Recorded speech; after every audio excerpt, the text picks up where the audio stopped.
ఉమ్మడి నల్గొండ జిల్లాలో ఆనాడు 2 లక్షల మెట్రిక్ టన్నుల ధాన్యం కొనుగోలు చేస్తే ఈరోజు 5 డిసెంబర్ 25 నిన్నటి వరకు 3,77,000 మెట్రిక్ టన్నుల ధాన్యం కొనుగోలు చేసినాం. ఆనాడు 390 కోట్ల మరి వరి ధాన్యం కొనుగోలుకి ఇస్తే నిన్నటి వరకు 770 కోట్లు ఇవ్వడం జరిగింది.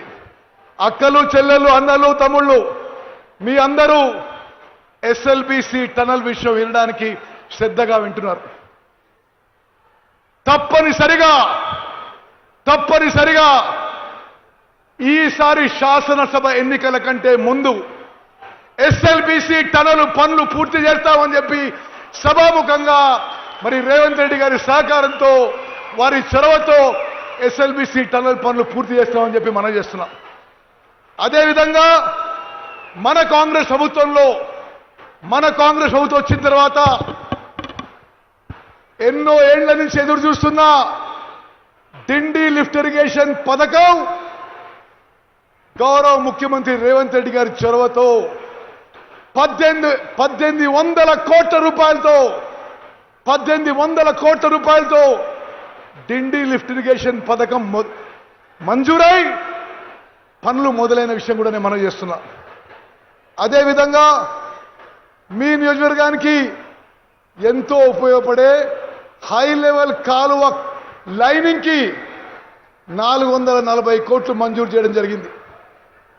అదేవిధంగా మరి దేవరకొండలో ఉన్న అంబాబాని లిఫ్ట్ ఇరిగేషన్ పథకం కానీ, కంబలపల్లి లిఫ్ట్ ఇరిగేషన్ పథకం కానీ, పోగిళ్ళ లిఫ్ట్ ఇరిగేషన్ పథకం కానీ, ఏకేబిఆర్ లిఫ్ట్ ఇరిగేషన్ పథకం కానీ, అదేవిధంగా పెద్దగట్టు లిఫ్ట్ ఇరిగేషన్ పథకం కానీ, ఇవి అన్నీ కూడా ఈ లిఫ్ట్ ఇరిగేషన్ రాములూరి బండ చెక్ డ్యామా మరి బాలు నాయక్ గారు కోరినట్టుగా రాములూరి బండ లిఫ్ట్ ఇరిగేషన్ స్కీమ్ కూడా గాజుపేట చెక్ డ్యామ్ కూడా పనులు పూర్తి చేస్తామని చెప్పి నేను మాటిస్తున్నా. మరి ఇవన్నీ పూర్తయిన తర్వాత దేవరకొండ నియోజకవర్గానికి మరొక 37,000 ఎకరాల కొత్త ఆయకట్టు వస్తుంది మనం చేస్తున్నాను.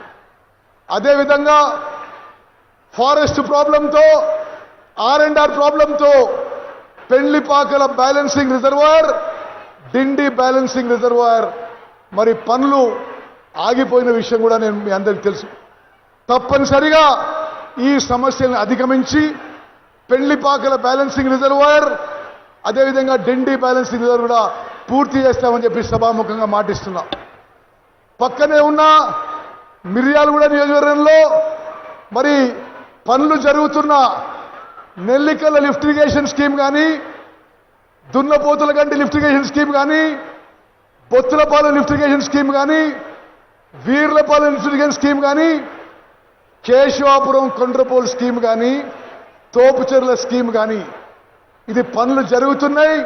వేగవంతం చేసి వచ్చే ఎన్నికల్లో కూడా పూర్తి చేస్తామని చెప్పి కూడా సభాముఖంగా మాటిస్తున్నాం. మరి దేవరకొండ అక్కలు చెల్లెళ్ళు అన్నలు తమ్ముళ్ళు ఇది ఒక గొప్ప సందర్భం. కాంగ్రెస్ ప్రభుత్వం 2 ఏళ్లు పూర్తయిన సందర్భంగా ముఖ్యమంత్రి గారు దేవరకొండకు వచ్చిందంటే మీకు ఎంత ప్రాముఖ్యత ఇస్తున్నాడో ఒకసారి గమనించండి. తప్పనిసరిగా బాలు నాయక్ గారు కోరిన విషయాల్లో, దేవరకొండ నియోజకవర్గానికి అవసరమైన విషయాల్లో నేను వెంకటరెడ్డి గారు, సుఖేందర్ రెడ్డి గారు, వేదిక మీద పెద్దలందరూ కూడా కలిసి ముఖ్యమంత్రి గారిని పదే రిక్వెస్ట్ చేసి దేవరకొండకు అవసరం ఉన్న ప్రతి విషయం మంజూరులో, అభివృద్ధిలో మేము పాలు పంచుకుంటామని చెప్పి నేను మనం చేస్తున్నా.